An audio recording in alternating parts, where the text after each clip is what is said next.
the Kremlin is sounding a fresh warning to the West as NATO chiefs have been holding talks on the kind of security guarantees that might be afforded to Ukraine in the event of a peace deal with Russia.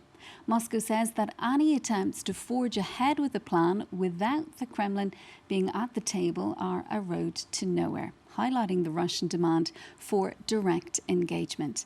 Well, the comments came as NATO military leaders held what they described as candid discussions this Wednesday on security guarantees for Ukraine. Well, to discuss just what exactly is at stake here and what might happen next, we're joined now by former NATO Assistant Secretary General Antonio Missiroli, Adjunct Professor at both Sciences Po and Johns Hopkins University. Thanks so much for being with us on the programme this evening. Firstly, Russia has repeatedly said it won't be accepting NATO troops in Ukraine. So how are any potential security guarantees actually going to work in practice? Well, security guarantee is a very general term and it can cover a number of different realities. There could be a security guarantee related to the respect of a ceasefire. And in this case, there could be a sort of observer force made of multinational troops that could be deployed to Ukraine to control the observance, the respect of a ceasefire. There could be a reassurance force that could be deployed to Ukraine to assist the Ukrainians in controlling the respect of the ceasefire. And in the event of a more comprehensive agreement, a sort of settlement between Russia and Ukraine, of course, there would be a broader issue related to the need to ensure that Ukraine will be safe in the future.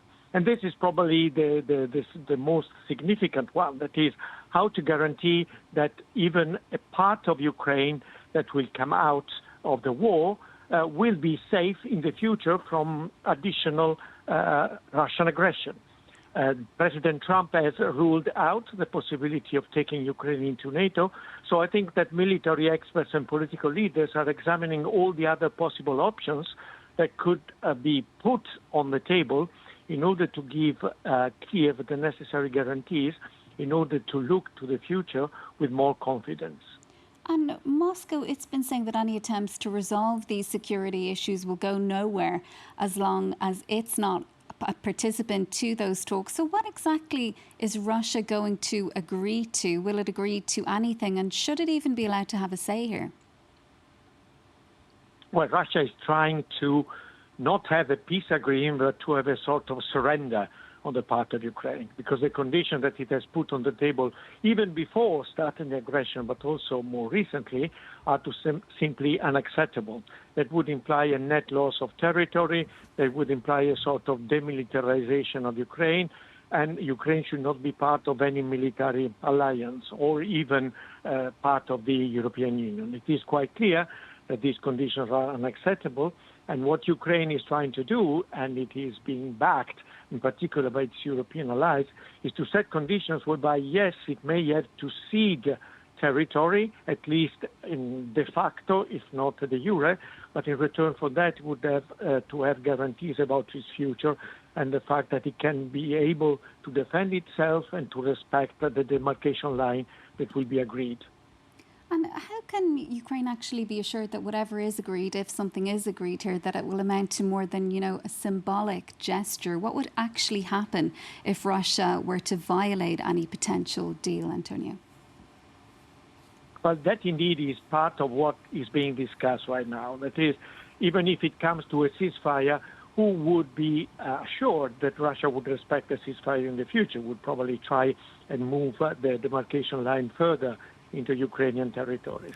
And that is where both Europeans and, to some extent, even President Trump have to come to some agreement. That is that they have to send clear messages to Moscow that any further aggression will be unacceptable and there will be an adequate response. I think what is being discussed now is a number of options related to that, but of course we are all to some extent dependent on the mood in Washington and what President Trump may decide to do in this particular respect. He seems to be more aware now of the stakes in the game, but of course it's very difficult to predict how he could react to Moscow's moves and to the proposal put on the table by Kiev and the Europeans. Yeah, and the question of how involved the US is likely to be, that's still a big question. But Antonio, how much support realistically can Europe supply in terms of troops on the ground if that were to be part of this deal? Lithuania, we heard from a very short time ago, saying that it would be among those providing troops. Well, it depends on what we mean by Europe. I mean, the European Union can, of course, as such, support Ukraine financially, can impose, and it has done so, sanctions against Russia. It cannot really act militarily, certainly not at 27. Whereas a number of European countries, the so-called coalition of the willing, not only EU members, but also the United Kingdom, Norway, and potentially even Canada to some extent, could also agree that they would try and give certain guarantees to Ukraine. They could also deploy forces. They could help Ukraine in terms of supply of armaments and equipment to continue defending itself. And of course, by engaging themselves, they would to some extent, at least indirectly, involve also the United States. Because if European NATO members, or if Canada or the UK were attacked by Russia in the future, of course, they would be NATO members. So to some extent, the sort of Article 5 commitment would apply, and it will be interesting to see how the conversation will continue on all these issues. Yeah, because also, assurances that it won't be invaded again in the future, that's one of the key guarantees that Ukraine is actually looking for here before it signs up to any peace deal. But how can it actually be assured of such a thing when it fundamentally distrusts Russia, and Russia has time and again broken agreements that it has previously signed up to? Well, it's very difficult to predict what might be the substance of a potential ceasefire or even an armistice between the two parties. But of course, it would be important to send signals, political signals to Moscow that there is determination in the West, Europeans and potentially also Americans, to react decisively and with resolve if the ceasefire agreement, if the armistice is broken by Russia. That is all what all these discussions are about right now.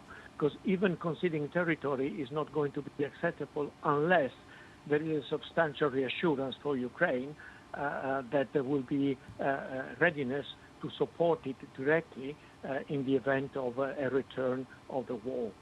And Antonio, you're a former NATO Assistant Secretary General, as we know. Where does all of this leave NATO and Ukraine's ambitions to join the military alliance? Well, Ukraine was offered membership many, many years ago. We are talking about 2008. And ever since, very little has been done in order to make that happen. Even before Trump went back to the White House, the agreement was that, yes, Ukraine was entitled to join in the alliance where certain conditions would be met and all allies would agree. Now it is quite clear that one very important ally, the United States, would not agree to Ukraine being a member of NATO. But of course, there are other ways of giving assurances to Ukraine. Even Steve Witkoff, the chief negotiator for President Trump, admitted a couple of days ago that some sort of Article 5-like guarantee could be offered. But of course, the devil lies in the details. And I think that the negotiations that are underway, even among NATO military chiefs, as was the case today, are all about what exactly that would mean in practice, considering all the contingencies that may emerge in the days and weeks and months to come. And is there a way to kind of circumvent the risk that Donald Trump perhaps can't be trusted here, that he could perhaps change his mind again, as we've seen him do so many times over the past few months, not only when it comes to Ukraine, but on a whole host of issues? Yes, that is a problem. Of course, we have already seen over the past few days, from Anchorage to Washington and beyond, that President Trump changes his mind very often, sometimes listens to the last person he has been speaking to, and therefore it is extremely difficult to conduct negotiations in this kind of climate when everything could change overnight due to a tweet or a declaration from the White House. And I think that is where Europeans should play an important role in staying firm, in guaranteeing Kyiv their support, and in trying to run the kind of diplomacy with President Trump that they have successfully carried out by flying to Washington 2 days ago to be present at the meeting between Zelensky and Trump.